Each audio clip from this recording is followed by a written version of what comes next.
Oke, shalom semuanya di PD Priscilla Surabaya dan sekitarnya. Saya berharap saudara-saudara akan selalu baik-baik saja karena kita menyembah Tuhan Yesus yang luar biasa. Kita akan keluar dari masa-masa yang gak enak ini sebagai umat yang lebih daripada pemenang. Amin, saudara-saudara.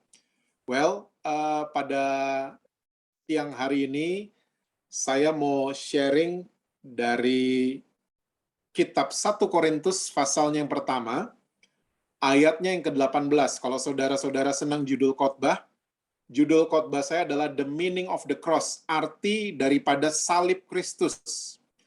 Karena salib Kristus ini merupakan debat panjang bertahun-tahun bahkan berabad-abad. Dan kesini banyak orang cuman menganggap salib Kristus hanyalah fashion. Ya, cuman hiasan di telinga, cuman ya dijadiin kalung, cuman dijadiin desain di sebuah t-shirt, ya, cuman dijadikan pajangan di rumah, cuman dijadikan pajangan di mimbar kita dan di gereja kita. Dan kita selalu menganggap bahwa salib adalah lambang daripada agama Kristen. Nah, ternyata Rasul Paulus menjelaskan dengan jelas sekali kepada gereja di Korintus arti daripada salib Kristus. Oke, nah kita akan mulai baca ayat yang ke-18, 1 Korintus 1 ayat yang ke-18, saya akan bacakan buat saudara-saudara. Sebab pemberitaan tentang salib memang adalah kebodohan bagi mereka yang akan binasa. Tetapi bagi kita yang diselamatkan, pemberitaan itu adalah kekuatan Allah. Oke, nanti saya akan jelaskan kenapa ada beberapa orang menganggap pemberitaan soal salib adalah kebodohan. Oke, bodoh banget kayaknya. Oke, it's a fool, kata Alkitab bahasa Inggris. Nah, kita akan lompat langsung ke ayat 22 sampai 24. Saya bacakan buat saudara-saudara. Orang-orang Yahudi menghendaki tanda dan orang-orang Yunani mencari hikmat. Ya, ini adalah karakter daripada bangsa Yahudi dan bangsa Yunani. Bangsa Yahudi adalah orang-orang yang selalu mau lihat bukti. Itu orang-orang Yahudi karena mereka selalu pendekatannya dengan pikiran mereka pendekatannya dengan semua evidence, dan mereka pokoknya harus lihat bukti. Itu orang Yahudi. Orang-orang Yunani selalu mencari hikmat. Ya, kalau saudara-saudara rajin baca buku, dari zaman dulu Yunani terkenal dengan filsafatnya. Ya, orang-orang Yunani selalu punya hikmat yang keluar dari pikiran mereka, ya, akibat daripada analisa-analisa yang mereka buat dalam kehidupan ini. Oke, jadi orang Yunani mencari hikmat. Ini kata Rasul Paulus. Ayat 23, tetapi kami memberitakan Kristus yang disalibkan. Untuk orang-orang Yahudi, suatu batu sandungan. Stop sebentar. Rasul Paulus mengatakan pemberitaan salib untuk orang-orang Yahudi adalah suatu batu sandungan. Karena apa? Karena orang-orang Yahudi, hukuman salib ini adalah hukum memalukan. Sampai orang disalib itu jadi tontonan orang banyak. Ini adalah penjahat kelas kakap biasanya. Ya, bukan maling Indomaret. Ya, bukan maling sepeda motor, tapi ini udah penjahat kelas kakap. Jadi hukuman salib ya, ini bukan diciptakan sama orang Yahudi, ini diciptakan sama orang-orang Romawi. Oke. Ini menurut bangsa Yahudi ini adalah hukuman yang memalukan. Jadi Rasul Paulus pakai istilah ya, bagi orang-orang Yahudi ini adalah suatu batu sandungan. Oke, saya lanjut bacakan buat saudara. Dan untuk orang-orang bukan Yahudi, suatu kebodohan. Oke, ini maksudnya Rasul Paulus, orang-orang bukan Yahudi adalah orang-orang Yunani. Mereka berpikir salib sampai diberita-beritain, ini suatu kebodohan. Karena apa? Di Yunani tidak ada hukuman salib, saudara. Makanya orang-orang Yunani nggak habis pikir, kok alat yang dipakai untuk bunuh juru selamatmu, yang katanya Rasul Paulus itu, orang Yunani akhirnya komplain, itu katanya juru selamat, itu katanya Tuhanmu. Kok alat yang dipakai untuk bunuh Tuhanmu, kok kamu bangga-banggain? Ya, jadi orang-orang Yunani menganggap ini suatu kebodohan. Kalau saya bisa kasih analogi buat saudara-saudara, ya, ini misalnya. Ya, keluarga kita, anggota keluarga kita ada yang dibunuh sama pembunuh dengan pisau. Pembunuhnya lari, pisaunya itu tertinggal di TKP, tempat kejadian perkara. Lalu pisaunya kita mulai ambil, kita mulai pajang di rumah, kita mulai jadiin kalung, kita mulai jadiin anting, kita mulai jadiin desain buat t-shirt kita, orang-orang kira-kira akan bilang apa sama saudara? Orang-orang akan bilang gini, kamu bodoh banget. Itu pisau adalah alat yang dipakai untuk bunuh keluargamu. Kok kamu bangga-banggain? Nah, kira-kira orang-orang Yunani seperti itu. Karena di Yunani mereka tidak mengenal hukuman salib. Makanya mereka bilang sama Rasul Paulus, ini bodoh bener. Ya, makanya tadi di ayat 18 dikatakan dengan jelas, soal salib adalah kebodohan bagi orang-orang yang akan binasa. Seperti itu. Saya lanjutkan. Ayat 24. Nah, ini Rasul Paulus dengan jelas katakan.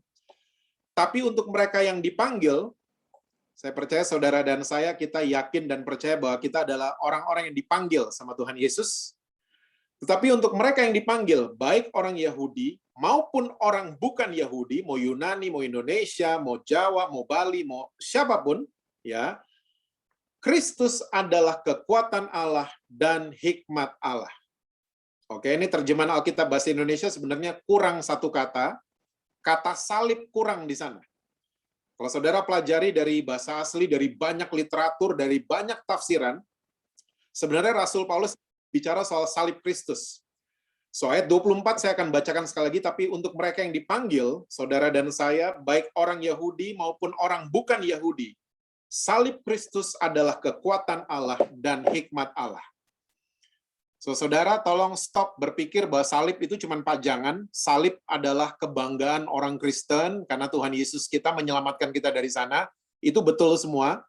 Tapi arti daripada salib Kristus itu adalah tempat hikmat Allah dan kekuatan Allah. So, salib Kristus bukan cuma anting yang ada di telinga kita.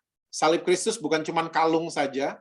Bukan cuma t-shirt yang kita punya ada lambang salibnya. Bukan lambang di mimbar kita. Tapi salib Kristus punya pengertian, ya, dia memberikan hikmat dan kekuatan Allah. Bahasa Yunaninya hikmat adalah Sophia, bahasa Yunaninya kekuatan adalah dunamos.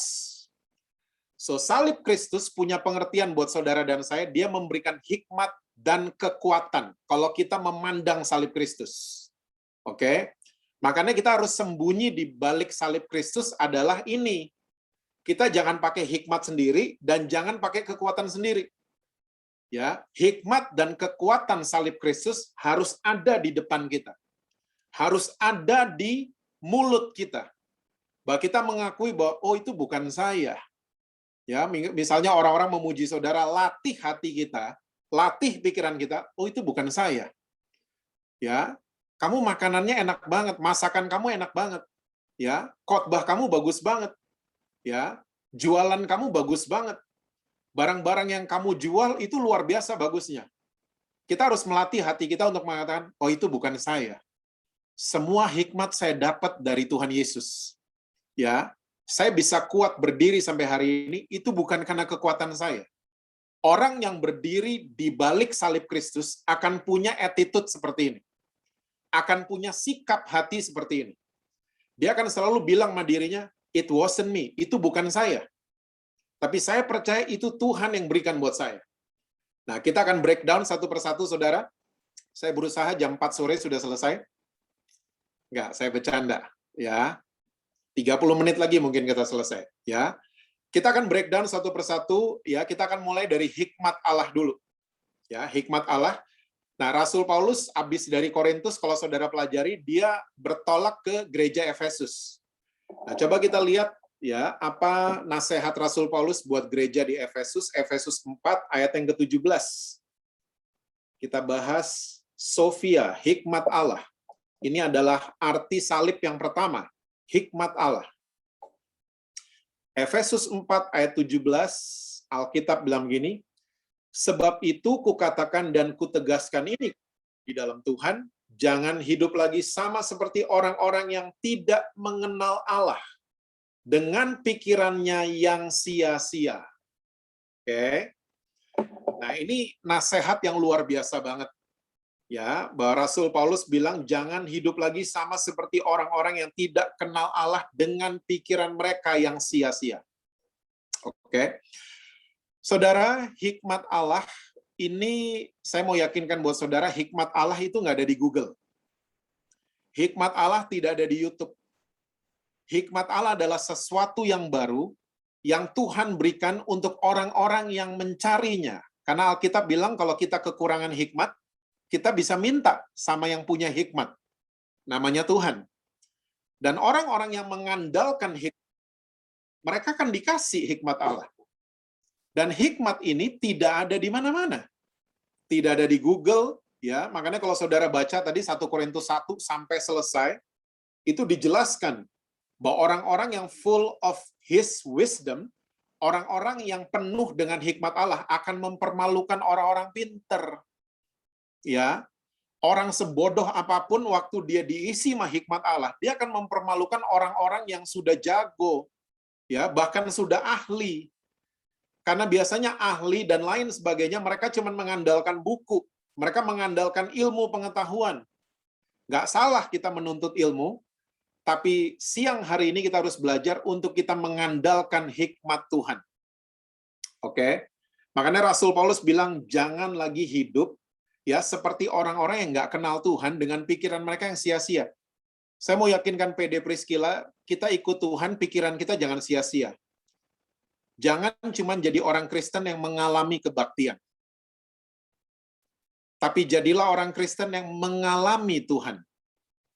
Orang yang mengalami kebaktian, akhirnya mereka nggak kenal Tuhan akhirnya. Ya, pikiran sia-sia. Karena mereka nggak ngalamin, mereka akhirnya nggak kenal pribadinya Tuhan. Oke, makanya lagi saudara-saudara termasuk diri saya, alamilah Tuhan. Kita hari ini mengalami Jumat Agung cuman karena tanggal merah kan? Ya, kita ngalamin Jumat Agung cuman karena tanggal merah. Tapi tahukah saudara ada seorang namanya Abraham, dia mengalami Jumat Agung. Dia mengalami. Karena Tuhan suruh dia ke Bukit Moria, suruh mempersembahkan anak satu-satunya yang namanya Ishak, ya. Dan ternyata ini adalah gladi resik.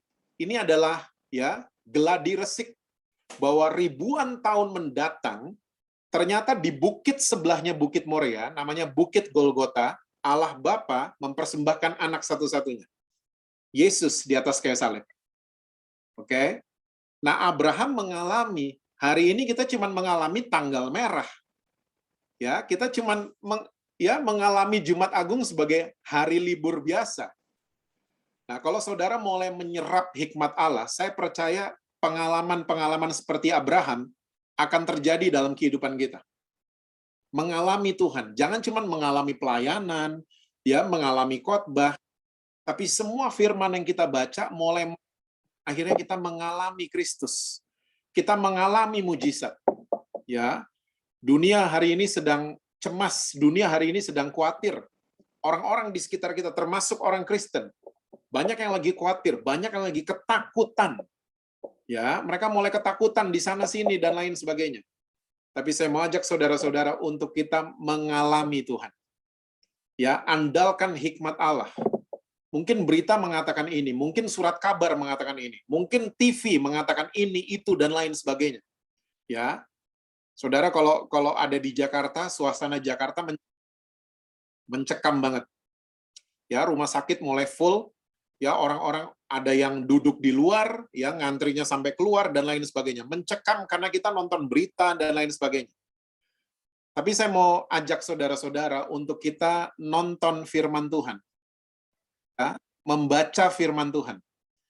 Loading pikiran kita sama firman Tuhan. Loading pikiran kita sama janji-janji Tuhan. Jangan loading pikiran kita sama Metro TV terus. Ya, kita boleh tahu ya bahwa ada pandemi ini, kasus COVID naik, kita boleh tahu itu.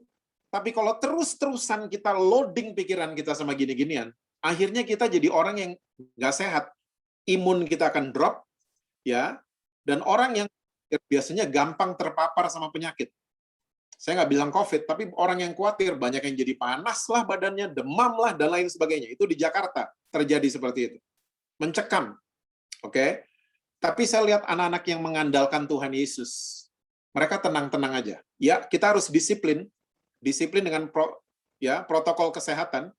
Tapi tenang aja, karena kita punya Tuhan Yesus yang luar biasa.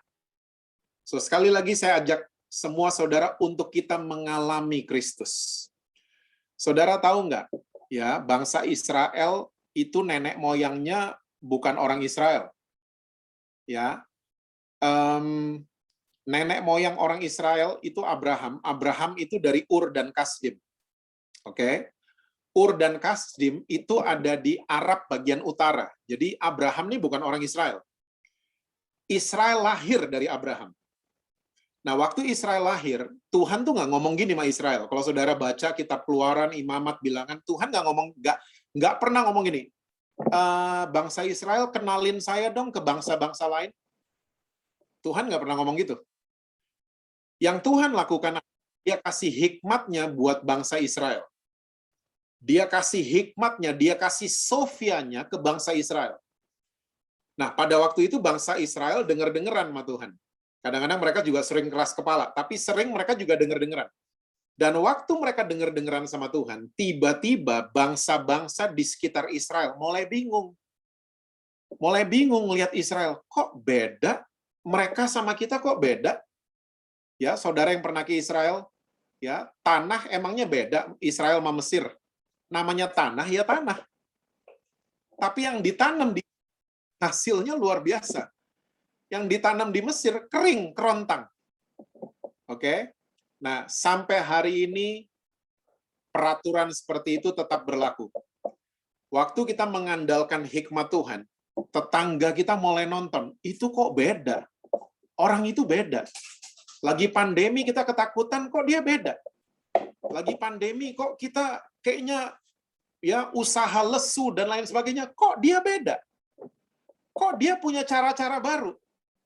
Nah, inilah hikmat Allah. Sophia, nggak ada di Google, nggak ada di YouTube. Hikmat Allah kita minta. Nanti waktu Tuhan kasih, ya, seperti bangsa Israel zaman dulu. Bangsa-bangsa lain, tetangga kita, teman-teman kita, kolega kita, ya rekan usaha kita, mereka mulai lihat, ini orang kenapa beda? Kok apa yang dia lakukan kok berhasil? Ya, kok beda ini orang? Karena apa? Kita punya hikmat Allah. Dan waktu kita dipuji sama orang lain, kita bisa mengatakan dengan yakinnya, itu bukan saya. Orang bunyi di balik salib Kristus akan punya attitude seperti itu bukan saya. Dia akan rendah hati jadinya. Itu bukan saya, itu Tuhan, itu bukan saya. Ya. So, saya sekali lagi mengajak PD Priscilla untuk kita mengalami Tuhan. Bukan hanya mengalami pelayanan, bukan hanya mengalami kebaktian, tapi alamilah Tuhan. Itu akan jadi hikmat dalam pikiran kita. Oke? Ini yang pertama.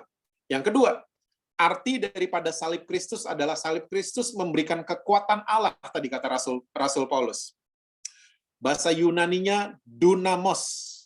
Oke? Kekuatan Allah. Nah, saya udah sering katakan ini, tapi saya nggak akan pernah bosan mengatakan hal ini, bahwa kita nih orang Kristen jangan pernah sok kuat. Jangan pernah sok kuat. Oke? Karena yang kuat itu cuma Tuhan Yesus saja.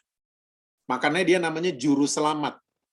Yang kuat hanya Tuhan. Kita nih nggak kuat.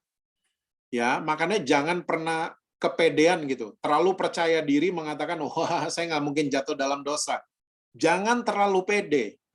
Kita nggak ada yang kuat. Kita nggak ada yang kuat. Ya, ingat ya saudara, bahaya sama takut itu beda. Takut harus dihadapi, bahaya harus dihindari. Ingat ini baik-baik ya, saya ulang. Takut mesti dihadapi. Kita semua takut kan? Hari ini takut. Tapi takut harus dihadapi. Bahaya harus dihindari. Oke, jangan pernah berpikir, wah saya ada Roh Kudus di dalam, ada Roh Kudus. Mana-mana, ada ular kobra nggak? Ya, ular kobra coba berhadapan sama saya. Saya nggak akan takut. Nah, itu namanya goblok. Oke, itu namanya bodoh. Kalau kita berani-berani, karena itu bahaya, udah jelas itu bahaya. Bahaya mesti dihindari. Tapi takut mesti dihadapi. Ya, karena firman Tuhan berkali-kali mengatakan bahwa jangan kamu khawatir. Jangan takut. Berkali-kali firman Tuhan katakan seperti itu. So, jangan takut. Ada bahaya dihindari. Ya, masker, pakai masker. Karena ada bahaya. Udah tahu seperti itu, pakailah masker. Ya, pakailah hand sanitizer, cucilah tangan, hindari kerumunan, karena itu bahaya. Tapi jangan takut berlebihan. Ya, ingat, yang kuat cuman Tuhan Yesus. Nah, saya mau bacain ayat dari Perjanjian Lama, kitab Zakaria, ayatnya yang ke Zakaria pasalnya yang ketiga, ayatnya yang pertama sampai dengan ayat yang kelima. Zakaria 3 ayat 1 sampai dengan 5. Zakaria 3, ini judulnya penglihatan keempat imam besar Yosua. Penglihatan keempat imam besar Yosua. Oke, Alkitab bilang gini. Dan ia memperlihatkan kepadaku imam besar Yosua berdiri di hadapan malaikat Tuhan, sedang iblis berdiri di sebelah kanannya untuk mendakwa dia. Ya, jadi ingat ya, iblis berdiri di sebelah kanannya Yosua untuk mendakwa dia. Lalu berkatalah malaikat Tuhan kepada iblis itu, Tuhan kiranya menghardik engkau, hai iblis, Tuhan yang memilih Yerusalem, kiranya menghardik engkau, bukankah dia ini puntung yang telah ditarik dari api? Adapun Yosua mengenakan pakaian yang kotor waktu dia berdiri di hadapan malaikat itu, yang memberikan perintah kepada orang-orang yang melayaninya, tanggalkanlah pakaian yang kotor itu daripadanya. Dan kepada Yosua ia berkata, lihat, dengan ini aku telah menjauhkan kesalahanmu daripadamu, aku akan mengenakan kepadamu pakaian pesta. Kemudian ia berkata, taruhlah serban tahir pada kepalanya. Maka mereka menaruh serban tahir pada kepalanya dan mengenakan pakaian kepadanya. Sedang malaikat Tuhan berdiri di situ. Keren banget. Yosua berhadapan sama malaikat. Yosua pakaiannya kotor. Iblis di kanannya Yosua mendakwa Yosua, kata Alkitab. Ya, dan saudara mesti tahu ini kerjaan iblis dari dulu sampai kapanpun. Sampai dia kalah baru dia berhenti. Wahyu 12, ya, iblis kerjanya mendakwa saudara dan siang dan malam. Oke, so dia nggak ada stopnya menghakimi kita, mendakwa, dia nggak ada stopnya, dia lembur. Oke, dan waktu Yosua berhadapan sama malaikat Tuhan, pakaian Yosua kotor. Saya mau bertanya dari ayat yang saudara-saudara baca, apakah Yosua disuruh ganti bajunya waktu berhadapan sama malaikat Tuhan? Ternyata enggak. Ya. Apakah Yosua marahin sama malaikat Tuhan? Kenapa pakaianmu kotor? Kamu berhadapan sama siapa? Kenapa kamu kotor? Malaikatnya gitu? Ternyata enggak. Yang firman Tuhan katakan, malaikat itu memerintahkan orang-orang yang melayaninya untuk mengganti pakaiannya Yosua dengan pakaian pesta. Bayangin, ini pakaian yang bagus banget berarti. Ya, disuruh pakai serban. Ya, sama malaikat Tuhan. Yosua yang pakaiannya kotor, dan malaikat Tuhan dia seperti puntung yang ditarik dari api. Itu kita, saudara, itu kita. Kita seperti puntung yang ditarik dari api. Ya, orang Indonesia kenal puntung rokok. Dan ngambilin puntung rokok itu pemulung. Ya, puntung rokok itu udah nggak ada gunanya, sama sekali. Ditarik dari api, apalagi dimasukin di api, makin habis itu puntung. Tapi Yosua, ya, di pandangannya Tuhan, dia seperti puntung yang ditarik dari pakaiannya kotor, tapi hari itu ganti dengan pakaian pesta. Saudara, mungkin selama kita hidup, mungkin kita terlalu banyak entertain condemnation, dakwaan iblis. Kita terlalu lama entertain gini-ginian. Makanya hidup kita nggak pernah maju. Ya, hidup kita selalu diliputi rasa bersalah. Saya dulu bikin ini, saya kayaknya buat Tuhan itu nggak pernah enough. Kita jadi pelayanan dengan rasa bersalah. Ya, saya utang sama Tuhan, saya mau bayar utangnya, saya mau pelayanan gini, saya mau gitu, saya mau gini. Saudara, ingat, kalau kita ngerasa kotor, Alkitab sudah mengatakan Tuhan yang mengganti pakaian kita, kekotoran kita, dengan pakaian pesta. Ya, so gaya hidup orang Kristen harusnya gaya hidup tahu diri, bukan gaya hidup ketakutan.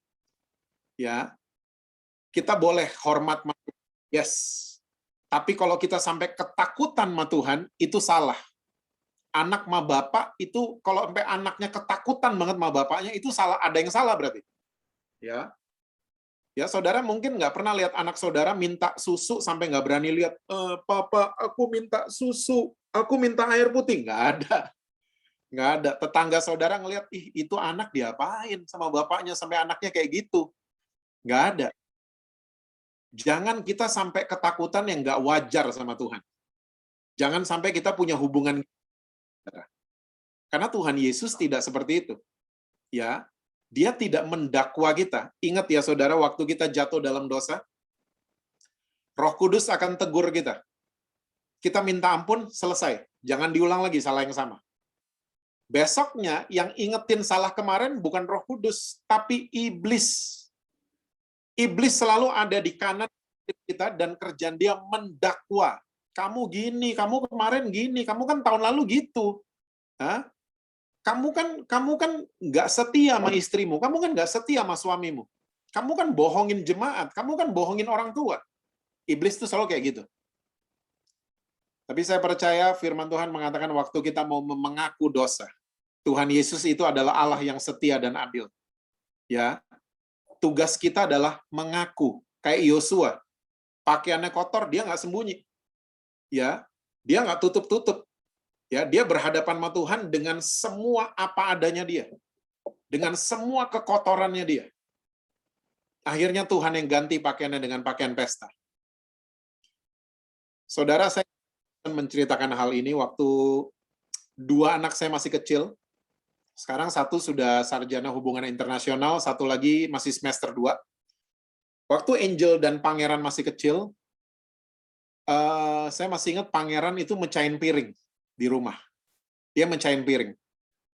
Kakaknya Angel langsung gini, ayo lo, dimarahin Dedi, ayo lo, dimarahin Dedi. Saya dengar semua dari kamar saya. Saya dengar semua percakapan mereka. Lalu tiba-tiba Pangeran mulai datengin kamar saya. Dia ketok kamar saya. Gaya ngetoknya saya udah tahu. Dia takut. Dia takut karena dia ada salah. Saya buka pintu kamar saya. Pangeran cuman bengong lihat saya karena dia masih kecil. Saya gendong dia. Dan dia nggak berani ngomong, saudara. Saya cuma tanya sama dia, ada apa Pangeran? Lalu dia mulai bisikin saya, dia bilang gini, piring pecah.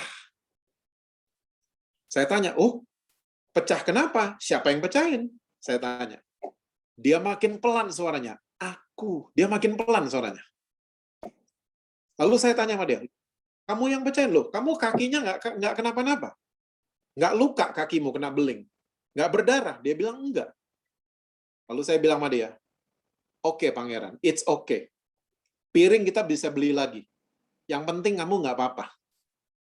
Ya, tiba-tiba saudara dia gestur tubuhnya langsung minta turun dari gendongan saya. Dia turun, ya, dia kembali keluar kamar saya dan ketemu lagi sama kakaknya Angel. Dan Angel kembali bilang, ayo lo dimarahin Dedi. Saya lihat dengan mata kepala saya sendiri, Pangeran dengan pedenya, kakaknya diginiin, dikeluarin lidah. Buh! Digituin. Aku udah bilang kok sama Dedi, dan ternyata Dedi nggak apa-apa. Saudara, sesimpel itu kita sama Tuhan Yesus. Sesimpel itu. Waktu kita jatuh dalam dosa, tugas kita adalah ngaku sama dia. Tuhan, saya orang yang lemah. Saya lemah di sini, Tuhan. Kita nggak ada yang Superman. Ya, makanya yang kuat cuma Tuhan Yesus. Jangan pernah ngerasa kuat. Jangan pernah ngerasa paling benar. Kita nggak ada. Yang paling benar cuma Roh Kudus. Cuma Tuhan Yesus. Yang paling kuat cuma Tuhan Yesus. Makanya kita perlu salib Kristus setiap hari. Kita nggak ada yang kuat. Saudara tahu nggak, Pangeran sekarang udah umur 20 tahun. Dari hari itu dia nggak pernah mecahin piring dan gelas lagi. Kalau teman-temannya datang di rumah, ya, itu yang dia ingetin sama teman-temannya. Hati-hati sama piring, hati-hati sama gelas. Itu yang dia ingetin. Karena apa? Dia diselamatkan dari situ. Kalau seorang anak kecil yang namanya Pangeran bisa setahu diri itu, seharusnya kita yang udah lebih dewasa dari Pangeran, kita seharusnya lebih tahu diri. Ya, jangan sok paling kuat, jangan sok paling benar. Ingat saudara, kalau iblis nggak bisa buat saudara dan saya jadi orang jahat, iblis akan membuat saudara dan saya menjadi orang yang merasa paling benar. Ingat itu baik-baik. Orang yang ngerasa paling benar, superior, ya superior, wah jadi ribut di mana-mana. Dia gampang hakimin orang, lihat orang yang bunuh demi nama agama, demi nama Tuhan. Karena apa? Karena dia ngerasa paling benar. Nah, makanya jangan pernah ngerasa paling benar. Ya, cuman Tuhan, kita harus datang sama Tuhan. Tuhan, saya nggak bisa tanpa Tuhan. Sikap kita harus seperti itu. Yang cuman Tuhan. Saya perlu kekuatan salib Kristus setiap hari. Tiap detik saya perlu Engkau. Ya, masak air saya perlu Engkau. Saudara mesti tahu, ya, saya khotbah udah 23 tahun. Tapi mau Zoom sama PD Priscilla, saya masih deg-degan. Deg-degan. Anak-anak saya kadang-kadang bilang, oh, Dedi kenapa masih deg-degan? Dedi kan udah pengalaman. Saudara, jangan pernah andalin pengalaman kita. Andalkan Tuhan. Andalin pengalaman, biasanya orang jadi sombong. Tapi andalkan Tuhan. Tuhan, saya nggak bisa. Mau udah bertahun-tahun saya masak air tiap pagi, tapi tanpa Tuhan, ini kompor bisa mati mendadak. Ya, ketelnya ini bisa rusak mendadak. So, saya perlu Tuhan tiap detik. Makanya firman Tuhan, akui dia dalam segala langkah kita. Akui dia. Jangan, makanya sekali lagi, jangan mengakui Tuhan, jangan mengalami Tuhan saat kebaktian aja. Tapi alami Tuhan waktu kita habis terima doa berkat. Alami Tuhan waktu Zoom selesai. Alami Tuhan waktu pelayanan kita selesai di hadapan jemaat. Alami Tuhan. Dan bilang sama Tuhan, Tuhan, saya nggak bisa. Sebagai ayat terakhir buat saudara-saudara, Kolose 2 ayat 13 dan 14.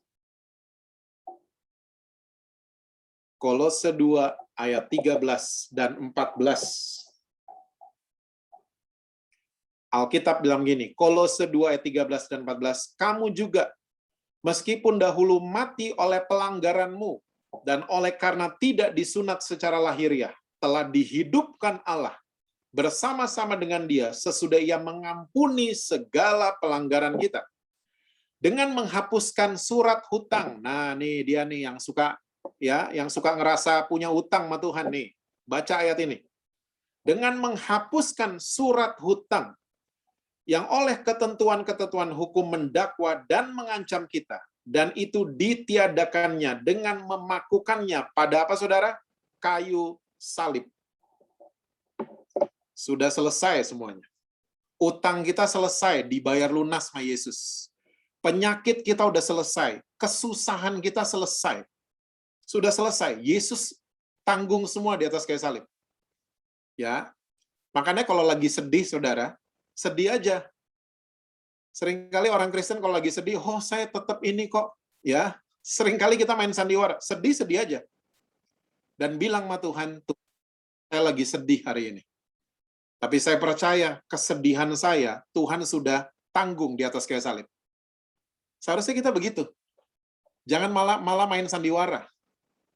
Kalau sedih-sedih, kalau lagi kangen sama orang yang sudah meninggalkan kita duluan, kangenlah. Kita ini manusia biasa yang perlu kekuatan Tuhan Yesus setiap hari. Nah, saya mau yakinkan saudara, jangan lagi mengentertain dakwaan iblis. Iblis mendakwa. Iblis mendakwa, kamu kotor, kamu gini. Kalau iblis ingetin kita masa lalu kita, ingetin iblis masa depannya dia. Karena iblis itu madesu, masa depan suram. Iblis akan kalah nanti sama Tuhan Yesus kita oleh darah anak domba. Iblis akan kalah.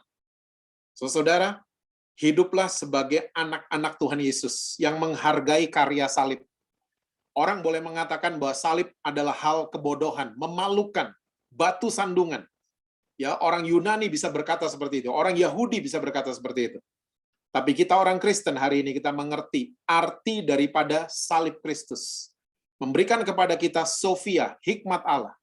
Dan memberikan kepada saudara dan saya, buat kita semua, kekuatan Allah yang sangat-sangat luar biasa. Tuhan berkati saudara-saudara semua. ya, selalu sukses dengan apapun yang saudara kerjakan, selalu sehat, perlindungan Tuhan sempurna atas saudara, dan rekening bank selalu penuh diisi sama Tuhan buat saudara-saudara. God bless you all. Amin. Thank you, Pak JC Lantang. Bisa ditutup doa firman, Pak? Oke. Mari kita tundukkan kepala kita bersama-sama. Tuhan, meteraikan firman-Mu pada setiap kami. Ajar kami, Tuhan, untuk mau melakukan bahkan mengalami Tuhan dalam kehidupan kami. Ajar kami, Tuhan, untuk bukan mengandalkan hikmat kami sendiri, tapi kami mau, Tuhan, mengandalkan hikmat Tuhan atas kehidupan kami, atas pikiran kami. Ampuni kami, Tuhan, kalau kami suka berpikir sia-sia, ampuni setiap kami. Ampuni kami, Tuhan, kalau kami hidup dalam rasa bersalah selama ini. Mari Tuhan bebaskan kami. Dengan kuasa salib-Mu, Tuhan, dengan kekuatan salib-Mu, bebaskan setiap kami. Sekali lagi meteraikan firman-Mu pada setiap kami. Kami mau mengalami mujizat, kami mau mengalami pribadi Tuhan Yesus di dalam kami. Terima kasih Tuhan, the rest of the day, sisa hari ini kami menyerahkan ke dalam tangan-Mu. Tuntun setiap kami, pimpin kami Tuhan. Kami mau Tuhan berkata sama Tuhan tiap hari, atur saya, atur aku Tuhan, atur aku. Aku nggak mau mengatur diriku sendiri, tapi Tuhan yang mengatur aku. Terima kasih Tuhan buat siang hari ini, berkati PD Priscilla, berkati setiap pengurus, berkati semua Tuhan orang yang terlibat dalam PD ini Tuhan. Kami percaya Tuhan, apapun yang dicita-citakan mereka Tuhan akan buat berhasil. Terima kasih buat siang hari ini Tuhan, kami menyerahkan kehidupan kami ke dalam tangan-Mu, hanya di dalam nama Tuhan Yesus Kristus. Amin. Amin.